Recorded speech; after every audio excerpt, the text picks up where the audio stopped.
humanity. Keep watching The Politics every Friday, 12 p.m. Eastern Time on New York Parrot TV, the voice for humanity. Welcome to Talking Politics. It's Friday afternoon. I am your host, Robert Press. I write for the Bronx Chronicle, as you can see by my official New York City press card. I also contribute to the Co-op City News and Parkchester Times. The latter, like this show, is part of Muslim Media, who will be starting a new paper very soon called the The Bronx Post. I also have a blog, I also have a blog at www.100%blogspot.com and Facebook pages 100% and What is Going On in Your Community Board. The views expressed on the show are that of the host, any guest, or any commentator whose comments you may see scroll across the bottom of your screen and not necessarily those of Muslim Media. Let's go to the weather. Today it should be getting up to about 66. Saturday, 63 with showers late in the day, continuing into Sunday morning. Sunday will be the coolest day of the weekend with the temperature not breaking 60. And when it comes to Monday, the warm weather will return for the week. And Monday, it should get up to about 80. Now, let's hear what's the latest in the Donald Trump hush money trial. Prosecutor's star witness has yet to take the case in Donald Trump's trial, but jurors are already hearing Michael Cohen's words as prosecutors work to directly tie Trump to the payments to silence women with damaging claims about him before the 2016 election. The second week of testimony in the case will wrap up today after jurors hear a potentially crucial piece of evidence, a recording of Trump and Cohen, then his attorney. They were discussing a plan to pay off ex-Playboy model who claimed to have an affair with Trump, which the former president denies. Prosecutors have spent the week using detailed testimony about the meeting, email exchanges, business transactions, bank accounts to build on the foundation of their case, accusing the presumptive Republican presidential nominee of 2024 of a scheme to illegally influence the 2016 election. They are also setting the stage for a pivotal testimony from Cohen, who paid porn actress Stormy Daniels $130,000 for her silence before he went to prison for the hush money scheme. Trump's defense has worked to poke holes in the credibility of prosecuting witnesses. The recording played Thursday was secretly made by Cohen shortly before the 2016 election. Cohen is heard telling Trump about a plan to purchase the rights to former Playboy model Karen McDougal's story from the National Enquirer, so it would never come out. Trump can be heard responding, "What do we get for this?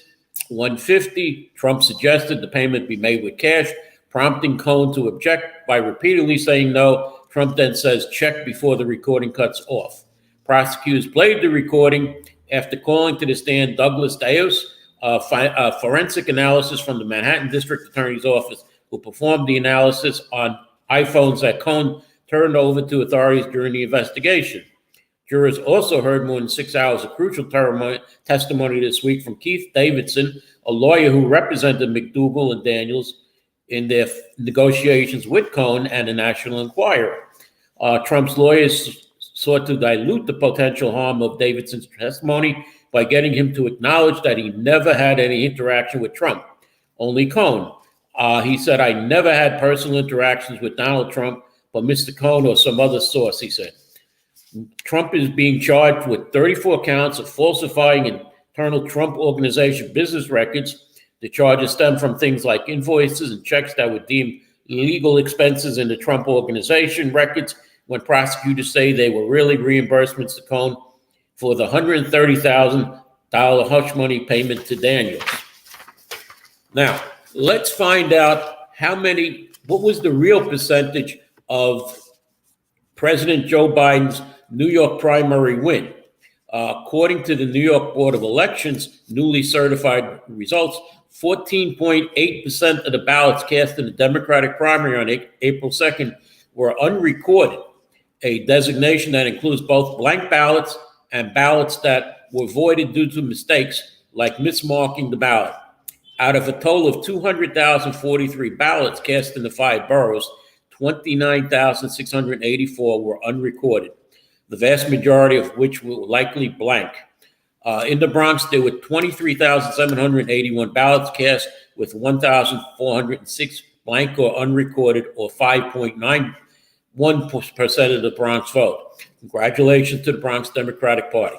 The numbers came after a campaign from pro-Palestinian activists in the weeks leading up to the election that urged Democratic voters to cast blank ballots in the presidential primary to protest Joe Biden's continued support for Israel's invasion of Gaza. Unlike other states that have successful protest vote campaigns in their presidential primaries, New York has no uncommitted option, nor does it permit write-in candidates for the presidential primary. That's why organizers of the Leave It Blank campaign asked voters to express their discontent by casting blank ballots. While blank ballots are recorded, they are not reported on election night. An example of the 7th Congressional District in Brooklyn, represented by Congresswoman Nydia Velázquez, it was the highest number of blank ballots, with over 30% of the voters casting a vote for none of the Democratic candidates. Here in the Bronx, in Congressional District 14, represented by DSA-backed Congresswoman Alexandra Ocasio-Cortez. However, the number was lower than other parts, with only 13% of the ballots as unrecorded. However, other parts of Western Queens, where progressives and socialists had performed well, had higher rates of blank ballots. The certified results from the Board of Elections are the first indication of the results of the Leave It Blank campaign following April 2nd. Now, it should be noted that in the 2020 New York presidential primary, there were 847,683 total ballots, with only 36,022 blank or unrecorded ballots at a 4.25 citywide rate. In the Bronx, there were 136,891 total votes, with 8,575 blank or unrecorded ballots at 6.25%. And it should be noted that 77% of the 2020 voters did not go to vote in 2024. On to what's happening at the college campuses. Mayor Adams on Wednesday said, "I want to be clear that a massive operation took place at Columbia University. We are also dealing with an operation that took place at City College, and we have a city to protect." He went on to say, "I saw similar indicators from the Black Lives Matter march when it was brought to my attention that those who came to the city to disrupt our city. The majority of people may have been students, but we are going to protect our city from those who are attempting to do what is happening globally. There is a movement," he said, "to radicalize young people. This is a global problem that young people are being influenced by those who are professionals, and I'm not going to allow that to happen as mayor of the city of New York." It appears that 282 people were arrested, 112 at Columbia University and 170 at City College. He said that they are processing the arrests to distinguish between those who were actual students and those who are not supposed to be on the ground. As he said, "We pointed out these external actors with a history of escalating situations are trying to create chaos, not to peacefully protest." At City College, he went on to say, "You saw bottles, garbage cans, and other items thrown at police officers, and those police officers showed a great level of discipline not to allow this to evolve into an out-of-control situation." He went on to say, "As we pointed out, they are attempting to disrupt our city, and we're not going to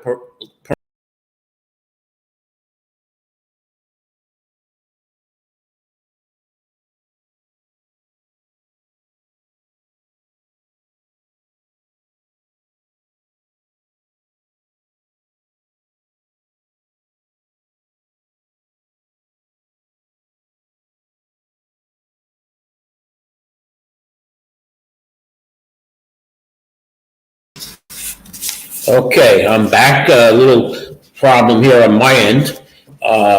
Now, Thursday, Mayor Eric Adams and Police Commissioner Edward Caban released additional details surrounding the arrest of the 282 individuals, and that 29% of the individuals at Columbia were not affiliated with Columbia University.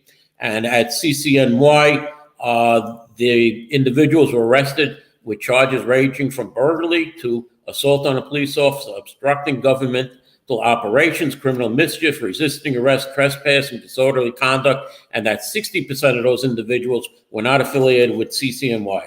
He said that the world is watching New York City, and our message to them has been clear. We will not be a city of lawlessness. We will not allow our youth to be influenced by those who have no goal other than spreading hate and wreaking havoc on the city, said Mayor Adams. Since Tuesday night's arrest, the NYPD has been investigating which individuals were affiliated with the different schools and who were not. Most arrested did not cooperate with the NYPD and would not produce information, slowing down the process of identifying whether they had any affiliation with either college, as many as the encampments set up. Those had on these campuses, protesters listed a set of their rules for entering the encampment, one of which included not talking or divulging any information to the NYPD. Now, what did President Biden think of what went on here in New York City? On Thursday, President Biden denounced disruptive anti-Israeli protests at college campuses in New York and across the nation that have turned violent in recent days. Breaking his silence on the spreading protests, Biden sternly said students are free to express themselves, but must not take over college buildings or disrupt business as usual on campus. I will always stand up for free speech, but also the rule of the law, Biden said. Order must prevail. Dissent must never lead to disorder, he added. It's a matter of fairness. You have a right to protest, not to cause chaos. Biden requested protesters not engage in hate speech, specifically calling out both anti-Semitism and Islamophobia. He didn't mention Israel's war in Gaza or his own policy of strong support for the Jewish state, as the Palestine death toll has gone up. As he walked out after the brief White House statement, Biden said no when asked if he would change his policies. He also said no to a shouted question about whether the National Guard should be deployed to forcibly put an end to the protest. Biden has mostly kept quiet about the protests as they escalated nationwide, especially in New York. It comes 2 days after the Columbia University administrators ordered the NYPD onto the campus to clear pro-Palestinian protesters from campus encampment and from the Hamilton Hall building, which they occupied. President Biden also took no questions as he left. Congress, well, there's been difference in Congress. Republican Mike Lawler, a suburban New Yorker in the swing district with a sizable number of Jewish voters, is sponsoring legislation that he says will force college administrators to crack down on anti-Semitism.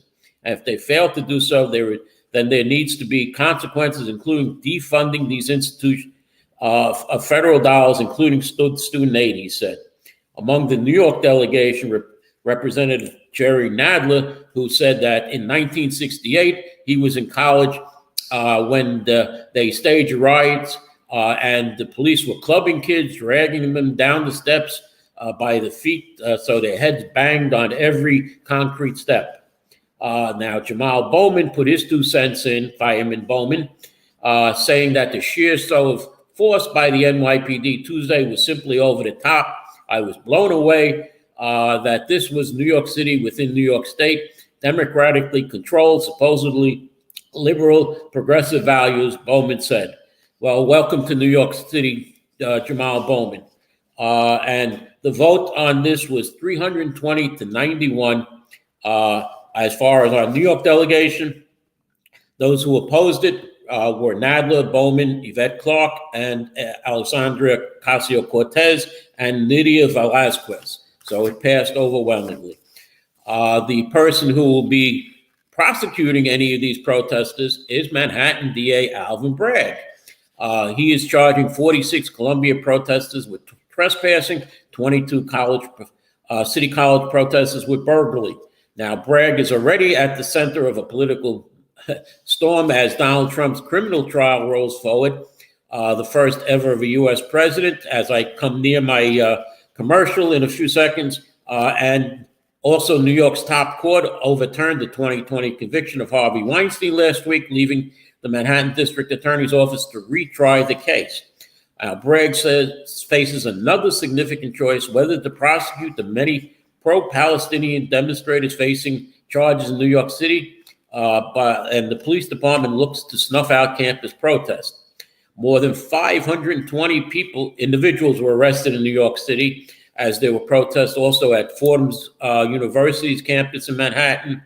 But Manhattan DA Alvin Bragg is going to have to decide what he's going to do with these people. Is he just going to let them go, or will he prosecute them as according to the law? So let me go to a commercial now, and we'll get into some other business.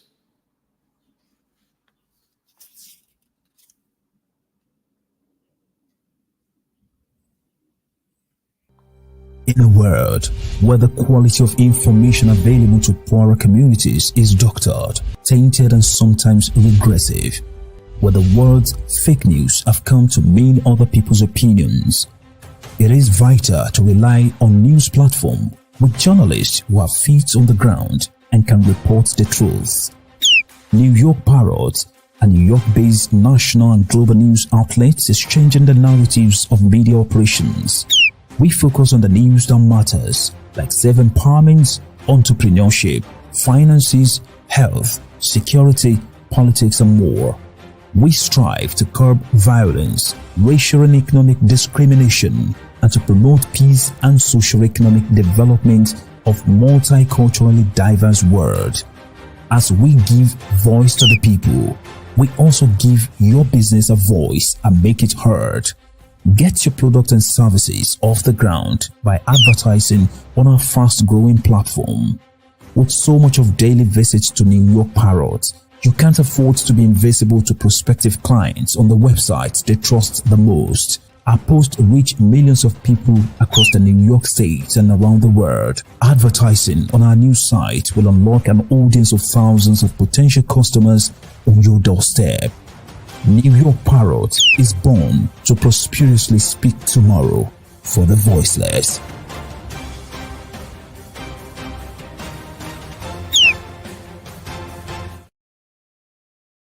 Welcome back. One final note on the protest.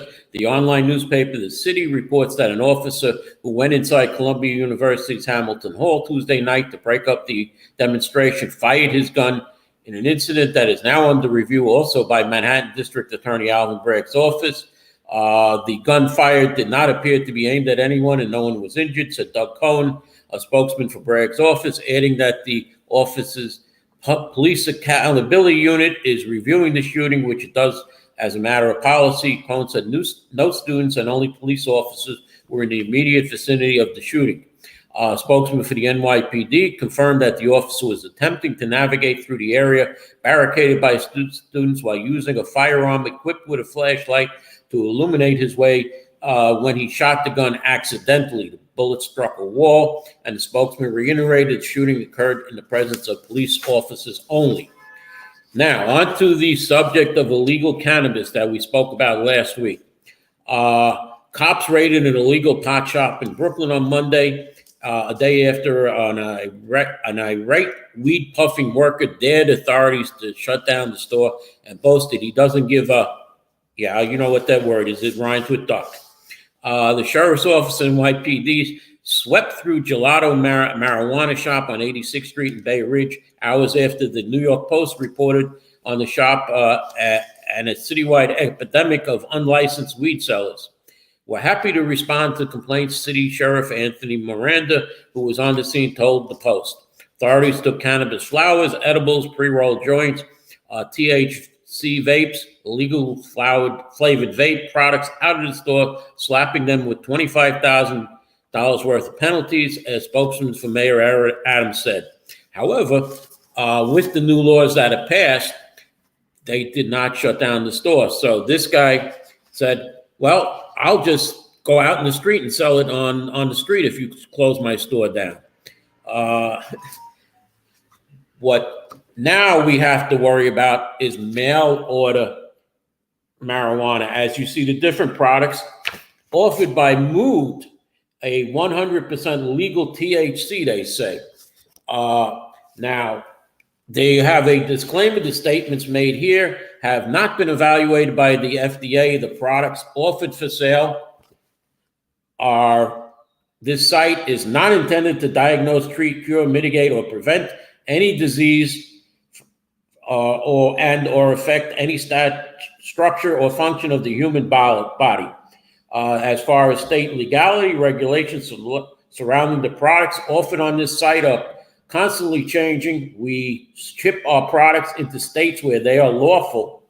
Additionally, we reserve the right to amend, alter, or change the list of states we do not ship to at our discretion and without notice to the users of the site.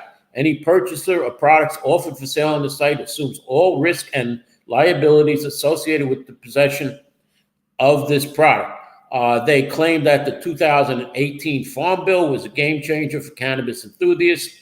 The legislation states that if hemp-based cannabis products have less than a 0.3 THC, that's the psychedelic stuff they say, by dry weight, they're not considered controlled substances.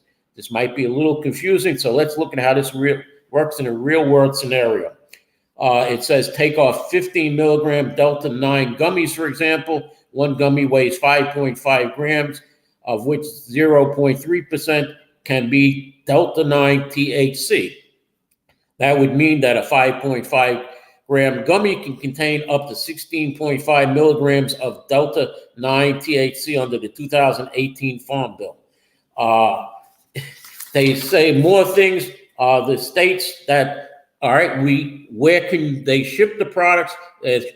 Shipping the products across the United States with the exception of Alaska, Colorado, Connecticut, Hawaii, Idaho, Minnesota, North Dakota, Oregon, Rhode Island, Utah, Vermont, and Washington. And they note that we are unable to ship any of our products to military addresses, U.S. territories, or internationally because it is still illegal to sell marijuana across state lines. So I went into local Assemblyman John Sicaro's office to make them aware of this because it is coming to here in the Assemblyman's district. If I have crossed out the name that it was sent to, and I said, gee, didn't New York State pass a law that any marijuana or cannabis products, I should say, sold in New York State have to be grown here in New York and have to be regulated in New York, whereas this mood says that they use a third party to test their DEA registered RABs to test their product for safety. We take care of our customers by taking care of our products. All mood products are regularly tested in our labs to ensure safety and federal legality. Our products, and now this is the disclaimer that Mood says, our products will cause you to test positive for THC. We recommend not using them if you are required to pass a drug test for marijuana. Now, where is Mood located? As far as on here, there is no address where they are. And I had to go through about 20 minutes on Google to find out that they have a location in Oklahoma City, Oklahoma. And they also mentioned California. So I don't know if they have a second address in California.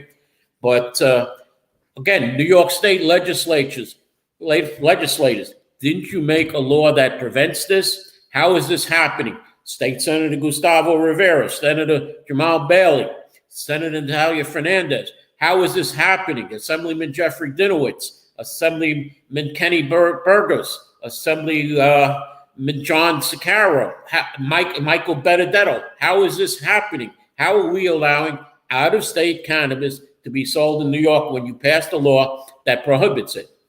Now, on to a different subject of migrant children selling products out in the street. The City Department of Homeless Services, NYPD, and MTA, and homeless outreach contractors will hand out palm cards stating that unlicensed selling is illegal and can result in fines.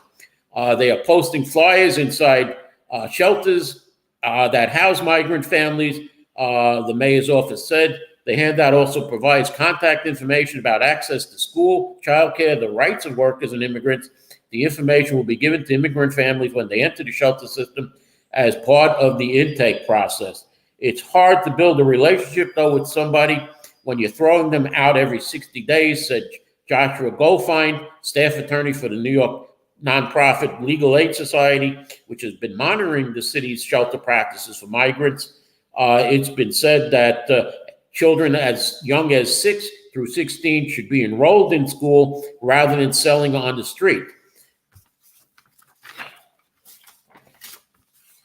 According to the Leapfrog Group, a health watchdog, 8 New York City hospitals earned a D rating for patient safety in a report card released Wednesday by them. Facilities are rated A through F based on how well they protect patients from preventable medical errors, accidents, injuries, and infections. It gave poor grades to St. Barnabas Hospital, Montefiore Medical Center, Einstein, and Moses campuses in the Bronx. That's both the East Side Montefiore Einstein Hospital and the West Side 210th Street Hospital. I'll get to Community Board 11 a little later, Mr. AJ. They also included St. John's Episcopal Hospital in the Rockaways, which is the only hospital in the Rockaways, Jamaica Hospital Center in Queens, and Staten Island University Hospital North Campus. They also included Woodhull Hospital and Brookdale Hospitals in Brooklyn. NYU Langone in Manhattan and Brooklyn were the only ones in the city to earn an A.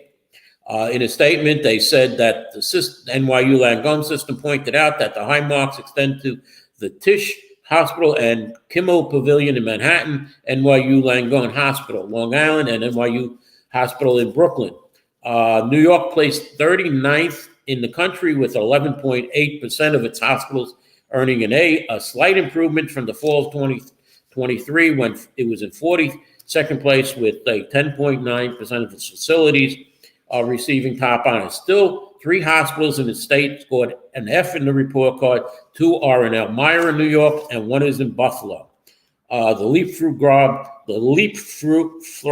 Group report card is released twice a year with nearly 3,000 U.S. hospitals graded. Jacobi Hospital here in the Bronx came in with a C rating by Leapfrog. I have a few minutes left, so state lawmakers want to extend the type of alcoholic beverages that can be directly shipped to New York consumers and how restaurants buy alcohol in the state before the legislative session ends in about 5 weeks. The state budget extended to-go alcoholic beverages for 5 years through 2030 and allows the movie theaters that serve food to get a liquor license. But before lawmakers leave Albany on June 6th, they want to pass legislation to allow restaurants to buy a limited supply of alcohol from local retailers instead of waiting for delivery shipments from large distributors. There's also discussion to pass a bill that permits cideries and distillers, among other small beverage producers, to ship to customers like wineries around the state. A lot of these laws in the alcohol space are from the Prohibition era. They're super antiquated, said State Senator James Scoffless on Thursday. The Hudson Valley Democrats sponsored the bills and said it's time to change since nearly a century has passed since Prohibition has ended. The state has 2 large liquor distributors, Empire Merchants and Southern Glacier Wine and Spirits, which comprise 90% of the market. The senator said these distributors and other special interests have fought hard against the change for years, and we want small businesses to have a chance that these are cutting into their profits, even minimally, as far as the 2 major distributors go. Now, alcohol addiction recovery advocates like Rob Kent, who formerly served as counsel to the State Office of Addiction Services and Sports, argue that proposed laws will have a detrimental effect on public health, especially young people. They're ignoring the data, Kent said, of state health department records. 1 in 6 New York adults have shown to have excessive alcohol use in the form of either binge or heavy drinking. Everyone talks about the revenue that's going to be generated if we make alcohol more accessible. They need to talk about the cost of treating people who wind up with too much and end up with health conditions, Kent said. Now, while I close, let me just tell you that Bronx Week begins Monday, May 6th and runs through Sunday, May 19th with the grand finale, the Bronx Week Parade, Food Festival, and concert returning to Marshall Parkway this year. You can go to the ilovethebronx.com for full details on Bronx Week, as there are events and more than one sometimes each day. And it is not only 1 week, it is 2 weeks. And as a matter of fact, Bronx Borough President Vanessa Gibson has it really running more than 2 weeks. It'll continue after the 19th through the end of the month with some items. And let me just leave you with this. If you plan to move to Buffalo because you don't like it here in New York, in his annual State of the City address, Buffalo Mayor Brian Brown said he is setting the stage for the city to grow and make progress, which will happen with a 9% property tax increase. And as for Mr. AJ, Community Board 11, we know that one member resigned the night of the vote, which was Phyllis Tisnastashio. It appears that on May 2nd, former, and I say that now, former chair of Community Board 11, Bernadette Ferrara, handed in her resignation to Bronx Borough President Vanessa Gibson's office. So that is now 2 less people, and the board is down to 40 people. It can have up to 50 members, each board, and it is up to the borough president who appoints members to the community boards. As far as Community Board 11 goes, there are 3 council members who make nominations to the board, and it looks like Council Member Christy Maramato will have up to 12 nominations to give to the borough president, because the latter 2 were her nominations. As a matter of fact, there are several vacant spots on the board that were to the local councilwoman that were never filled. So hopefully we can get those people on Community Board 11 so they can stabilize Community Board 11, like myself, with my past history on Bronx Community Board 8, 6 years as Vice Chair of Public Safety, Vice Chair of Traffic and Transportation, and Chair of its Budget Committee. I also contributed to the writing of the Code of Ethics for Community Board 8, which Community Board 11 used as a guide, and I was involved in the major revision of the bylaws of Community Board 8 in 2015, and due to an unfortunate incident by not endorsing a certain city council member back in 2016, at the last minute, then Bronx Borough President Ruben Diaz Jr. did not reappoint me as the chair of Community Board 8, called me at 10 p.m. May 31st to tell me that, I'm sorry, the borough president did not reappoint you. And as my status as a reporter, as you see again by my press card, the next night, Borough President Diaz held an event. So I went over to see Borough President Diaz to see if he can try and find out why he didn't. But I got my answer from other people that it was the Bronx Democratic Party who had threatened me in January. I would inform, gee, Mr. Press, you're up for reappointment. You better watch out. And obviously, the Bronx Democratic Party had its hoofs into then Bronx Borough President Ruben Diaz Jr., and I was not reappointed. And when I said hello to Borough President Diaz the night afterwards, his words were,